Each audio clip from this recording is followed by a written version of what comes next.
Apakaixo, nire izen Ander Hernandez da eta gaurkoan azken entregaren bideo individuala egingo dut. Eta lehen funtsezko ideia gisa aukeratu dut sormena sustatu daiteken zerbait dela. Eta zergatik iruditzen zaiten garrantzitsua, nire ustez sormena praktikatu edo hobetu daiteken zerbait delako, batez ere ikasgela barruan. Eta sormena ideia berritzaile eta erabilgarriak garatzeko kapazitatea definitu dezakegun bitartean, bai ikasgela barruan eta ikasgela kanpoan sortu daitezken edozein arazoi aurre egiteko oso tresna baliagarria iruditzen zait eta horregatik aukeratu dut nik ideia hori. Hau da, arazoen ebazpena eta pentsamendu kritikoa garatzen laguntzen duen zerbait da sormena.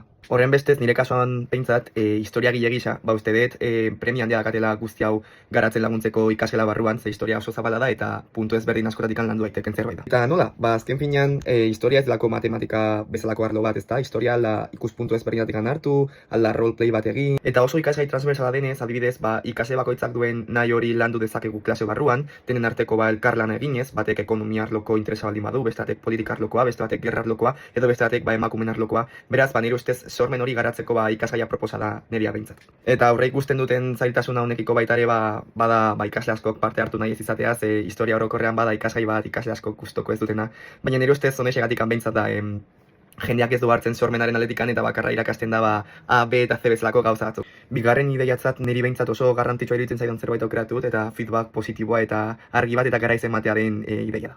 Batez ere funtsezko tresna pedagogiko bat delako. Nire kasuan behintzat transversala den ikasgai batean ezin dut permititu ikasle batek ez zerbait ulertzea ze guztiak du elkar eragin bat.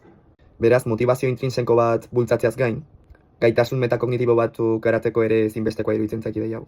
Baina nire ustez garrantzitsuena honen baitan da, irakasle batek ikaslekiko behar dituen itxaropen mailak handiak izan behar direla kasu honetan.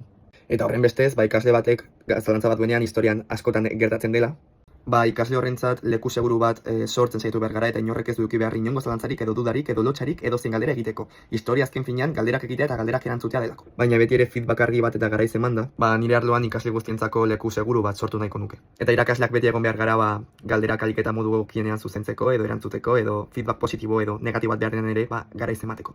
Eta azken ideitzat baita nire ustez oso garrantzitsua den bat. Irakaslea profesionala ez ezik baita ez hitzaia. Hau da, irakasle gisa gure burua profesionaltzat jo behar dugu, ze ikasketa batzuk ditugu, teknika batzuk menperatzen ditugu, baliabide batzuk erabiltzen dakizkigu, gure esku hartzek ere oinarri zientifikoak dituzte, baina gradu bat dugun pertsona ez ezik baita ez hitzaileak gara.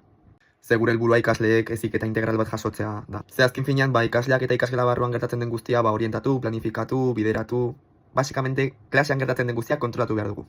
Eta zein ekarpen egin dezaken guzti honek? Azken finean irakasle baten eragina eskolak formatatik haratago doala. Ze ikasleen etorkizuna eraikitzen laguntzen dugu askotan irakasleok.